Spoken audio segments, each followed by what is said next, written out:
The film opens with a harrowing scene. Ruth, in agonizing labor, screams as George and Martha try to help her. Every contraction is unbearable, and despite their reassurances, she remains frantic. With a final push, the baby arrives, but there's only silence. The newborn appears lifeless. Panic grips George and Martha, but just as hope fades, the baby gasps for air. Relief floods the room, but Ruth doesn't share their joy. Something has changed. Soon, she begins exhibiting violent behavior. 30 years later, in the 1960s, Laura Davis, a newly single mother, is rebuilding her life. Recently separated from her alcoholic husband, Frank, she prepares to return to work as a nurse while raising her daughters, Judy and Ellen. Just as she settles into her new normal, a discovery shakes the town. The local sheriff, while organizing an old storeroom, finds a forgotten case file from 1938. Inside, he discovers a striking red pendant. This sheriff is none other than Frank, Laura's ex-husband. Seeing an opportunity to reconnect with his family, he arrives unannounced at Laura's house during dinner. His awkward attempt to bond with his daughters is met with cold stares. To ease tensions, he offers donuts and presents Laura with the pendant. But Laura sees through him. Trinkets and sweet treats won't undo years of neglect. Judy storms off, unimpressed. As Frank turns to leave, Ellen calls out. Unlike her sister, she still longs for her father. She begs him to stay, but Frank knows he isn't welcome. With a heavy heart, he embraces her and departs. Outside, he and Laura erupt into an argument. He accuses her of turning their daughters against him. She reminds him of the burdens she shouldered alone. Frank blames Laura, but she refuses to be guilt-tripped. Frustrated, he backs down, though resentment lingers. Later, Ellen watches as Laura throws the pendant into the trash, rejecting Frank completely. Confused, Ellen challenges her mother's coldness, but Laura refuses to explain. That night, driven by curiosity, Ellen sneaks back to retrieve the pendant. As she clasps it around her neck, the air feels heavy, lights flicker, and an eerie presence fills the room. But she dismisses it as imagination. Later, Judy hears whispers from Ellen's room. Peeking inside, she sees her little sister reading, but not alone. She's speaking to someone, or something. Judy teases her until she spots the pendant, the same one their mother threw away. Shocked, she demands to know where Ellen got it. Smiling, Ellen simply says, "Mom didn't want it, so now it's mine." Meanwhile, Laura is on edge. The cigarette in her hand does little to calm her nerves. The house feels heavy, like something lurks in the shadows. But when she looks, there's nothing. Or so she thinks. That night, the strangeness begins. Judy hears noises outside her room and assumes it's Ellen, but when she checks, no one is there. A creeping unease grips her. She calls for her sister, then freezes. Behind her stands Ellen, pale, eyes pitch black, hair dripping wet and body covered in blood. Laura now stands before her, not the terrifying figure she just saw. Shaken, Judy tries to explain, but even to her it sounds absurd. Ellen, lying in bed, watches in eerie silence. The next morning, Judy struggles to shake the nightmare. She's always been the strong one, but the weight of their family's problems is crushing her. Then a brief distraction. David visits, offering her a momentary escape, but Frank's drinking is tearing the family apart. Judy recalls his drunken rage when Laura announced she was returning to work, how scared Ellen was that night. David, trying to help, offers her a cigarette. It's her first time, but she's desperate to feel something, anything. She coughs violently, making David chuckle. He leans in for a kiss, but their moment is cut short. A loud crash. Judy and David race to Ellen's room. The bookcase has fallen, the room is wrecked, and Ellen clutches her arm in pain. "Jonah! He's under there!" she cries. Judy rolls her eyes. Another imaginary friend? Ellen insists Jonah saved her, pulling her to safety before the bookcase fell. Laura rushes in, focusing on Ellen's bruised arm. But Ellen isn't done. She feels their doubt, their disbelief. Furious, she storms out.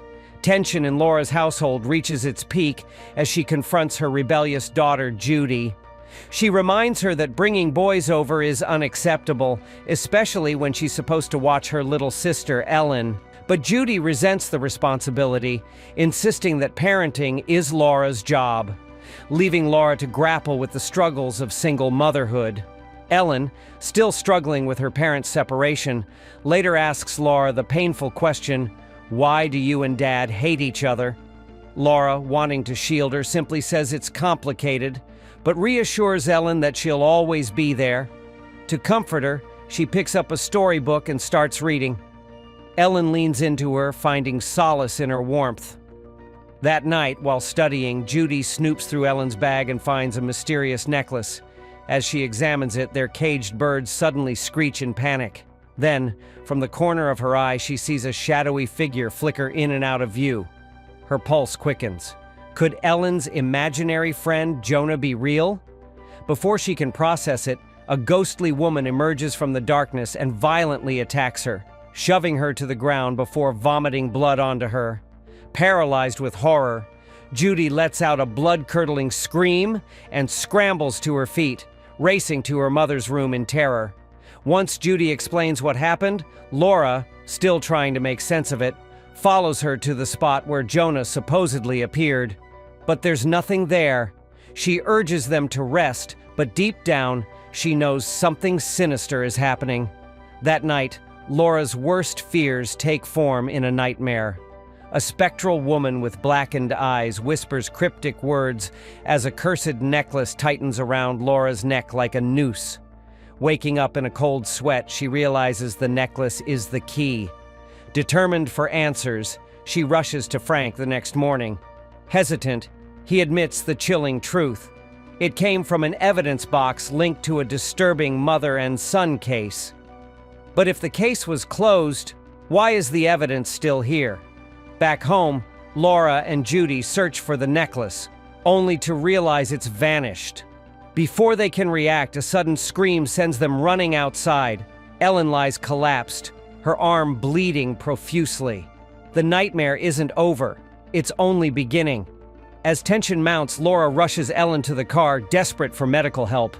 But her eyes lock onto the eerie necklace still hanging around Ellen's neck. Acting fast, she orders Judith to remove it.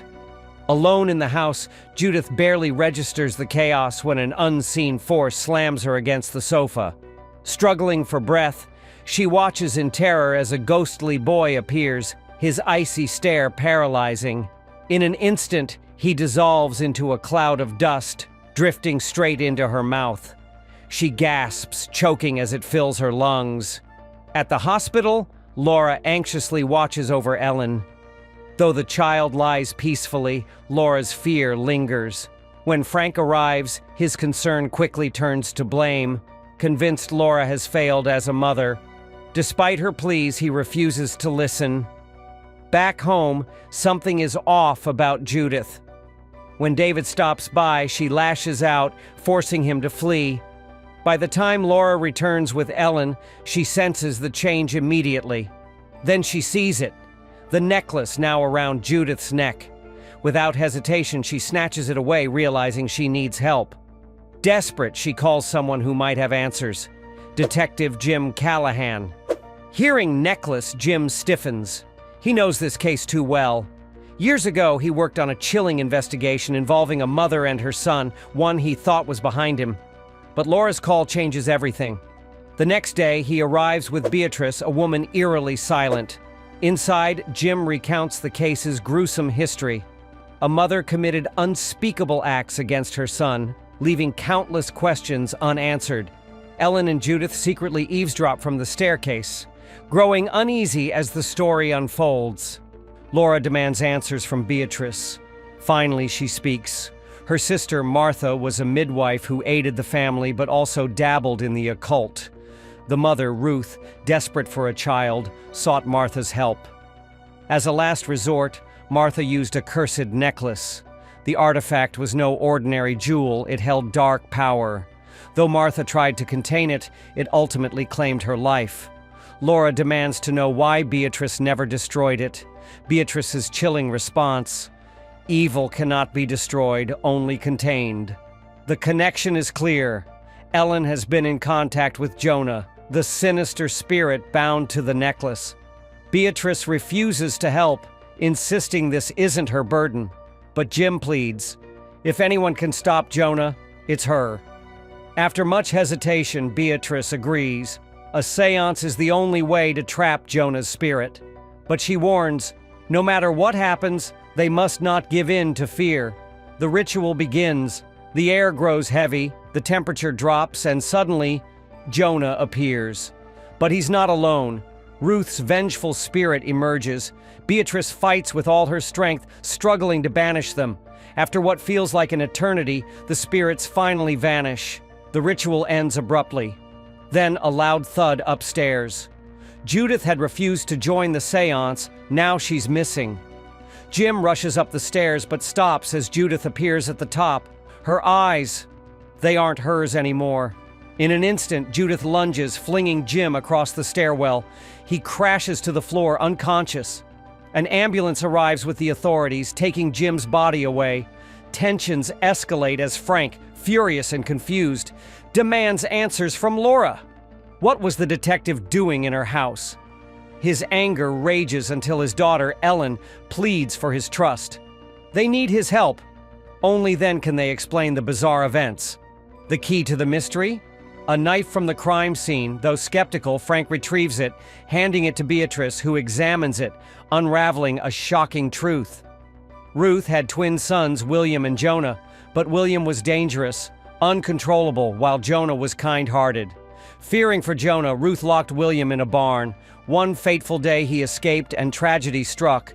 William attacked Jonah, and in the struggle, Jonah lost his life. Heartbroken, Ruth buried him in the backyard. But William wasn't done. His next victim was his own mother. In a brutal fight, Ruth killed him, mourning both her children. But her nightmare wasn't over. William's vengeful spirit lingered. In a horrifying twist, he slit Ruth's throat from behind. The real horror? The cursed necklace was never sealed. Beatrice realizes her mistake. She banished the wrong spirit. Jonah, the good one, was gone, while William's evil soul remained. Possessed by William, Judith turns violent. A skeptical Frank is forced to accept the supernatural as he restrains her. Desperate, they take Judith to Ruth's farmhouse to sever William's hold, but the plan fails. The spirit grows more violent, grabbing a blade. Frank tries to stop him. William slashes his throat. As he collapses, Laura and Ellen rush to him. Filled with regret, his final gaze lingers on his family before he dies. Amidst the horror, a revelation. Jonah had been trying to help. Ellen convinces Beatrice to summon him. Jonah appears possessing Ellen and confronts his brother. But instead of fighting, he pleads, reminding him of their bond. For the first time, William listens. Jonah's words pierce through his rage and he lets go. His spirit departs, freeing Judith. With the nightmare seemingly over, Laura embraces her daughters in relief. But then, one final twist. Ellen, gazing into a mirror, the cursed necklace is back around her neck. Worse, Frank's ghost appears in the reflection. The movie ends abruptly, leaving one chilling question. Was it truly over? Hope you enjoyed watching this video. If you did, please give it a thumbs up. Share your thoughts in the comments below and subscribe to our channel for more great content. Thank you for watching.